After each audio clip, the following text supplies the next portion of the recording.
First Kings 11. Now King Solomon left many foreign women. Besides Pharaoh's daughter, he married women from Moab, Ammon, Edom, Sidon, and from among the Hittites. The Lord had clearly instructed the people of Israel, you must not marry them, because they will turn your hearts to their gods.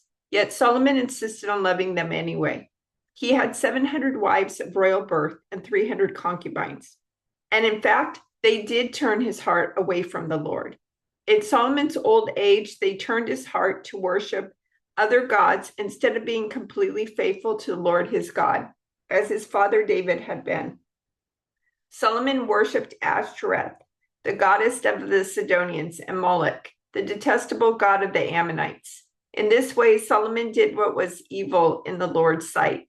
He refused to follow the Lord completely, as his father David had done. On the Mount of Olives east of Jerusalem, he even built a pagan shrine for Chemosh, the detestable god of Moab, and another for Moloch, the detestable god of the Ammonites. Solomon built such shrines for all his foreign wives to use for burning incense and sacrificing to their gods. The Lord was very angry with Solomon, for his heart had turned away from the Lord, the God of Israel, who had appeared to him twice. He had warned Solomon specifically about worshiping other gods, but Solomon did not listen to the Lord's command. So now the Lord said to him, since you have not kept my covenant and have disobeyed my decrees, I will surely tear the kingdom away from you and give it to one of your servants. But for the sake of your father David, I will not do this while you are still alive. I will take the kingdom away from your son. And even so, I will not take away the entire kingdom. I will let him be king of one tribe, for the sake of my servant David, and for the sake of Jerusalem, my chosen city. Then the Lord raised up Hadad, the Edomite, a member of Edom's royal family, to be Solomon's adversary. Years before David had defeated Edom,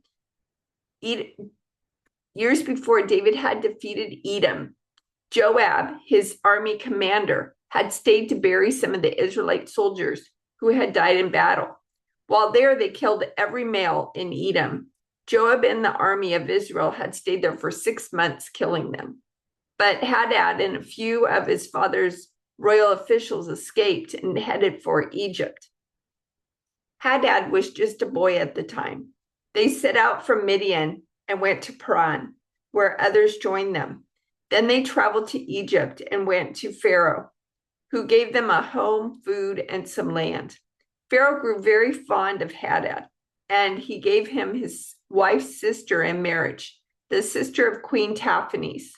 She bore him a son named Genubath. Taphanes raised him in Pharaoh's palace among Pharaoh's own sons. When the news reached Hadad in Egypt that David and his commander Joab were both dead, he said to Pharaoh, let me return to my own country. Why? Pharaoh asked him. What do you lack here that makes you want to go home? Nothing, he replied, but even so, please let me return home.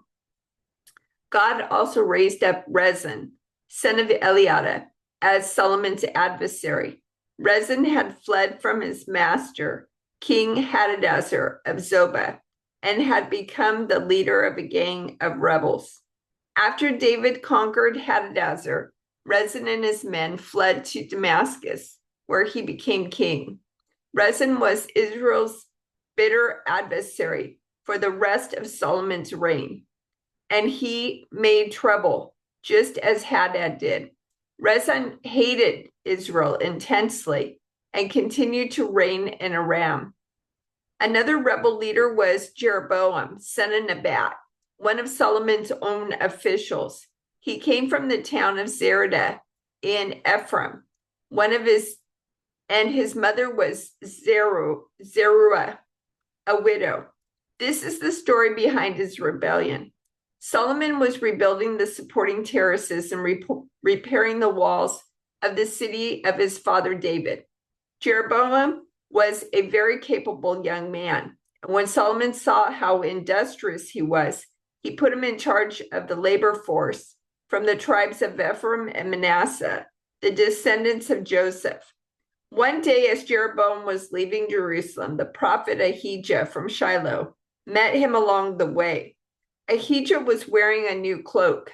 The two of them were alone in a field, and Ahijah took hold of the new cloak he was wearing and tore it into 12 pieces. Then he said to Jeroboam, "Take 10 of these pieces, for this is what the Lord, the God of Israel, says. I am about to tear the kingdom from the hand of Solomon, and I will give 10 of the tribes to you, but I will leave him one tribe for the sake of my servant David and for the sake of Jerusalem, which I have chosen out of all the tribes of Israel. For Solomon has abandoned me and worshipped Ashtaroth, the goddess of the Sidonians, Chemosh, the god of Moab, and Moloch, the god of the Ammonites. He has not followed my ways and done what is pleasing in my sight. He has not obeyed my decrees and regulations as David his father did. But I will not take the entire kingdom from Solomon at this time. For the sake of my servant David, the one whom I chose and who obeyed my commands and decrees, I will keep Solomon as leader for the rest of his life. But I will take the kingdom away from his son and give 10 of the tribes to you. His son will have one tribe, so that the descendants of David, my servant, will continue to reign, shining like a lamp in Jerusalem, the city I've chosen to be the place for my name. And I will place you on the throne of Israel, and you will rule over all that your heart desires. If you listen to what I tell you and follow my ways and do whatever I consider to be right, and if you obey my decrees and commands, as my servant David did, then I will always be with you. I will establish an enduring dynasty for you, as I did for David, and I will give Israel to you. Because of Solomon's sin, I will punish the descendants of David, though not forever. Solomon tried to kill Jeroboam, but he fled to King Shishak of Egypt and stayed there until Solomon died. The rest of the events in Solomon's reign, including all his deeds and his wisdom, are recorded in the book of the Acts of Solomon. Solomon ruled in Jerusalem over all Israel for 40 years. When he died, he was buried in the city of David, named for his father. Then his son Rehoboam became the next king.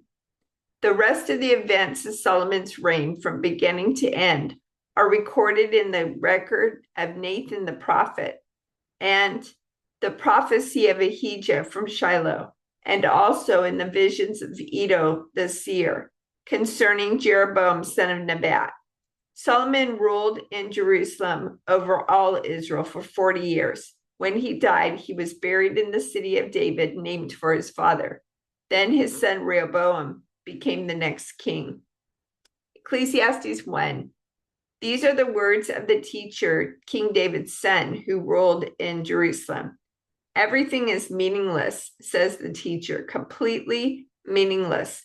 What do people get for all their hard work under the sun? Generations come and generations go, but the earth never changes. The sun rises and the sun sets, then hurries around to rise again. The wind blows south and then turns north. Around and around it goes, blowing in circles. Rivers run into the sea, but the sea is never full. Then the water returns again to the rivers and flows out again to the sea. Everything is wearisome, beyond description. No matter how much we see, we are never satisfied. No matter how much we hear, we are not content. History merely repeats itself. It has all been done before. Nothing under the sun is truly new. Sometimes people say, here is something new, but actually it is old. Nothing is ever truly new. We don't remember what happened in the past, and in future generations, no one will remember what we are doing now.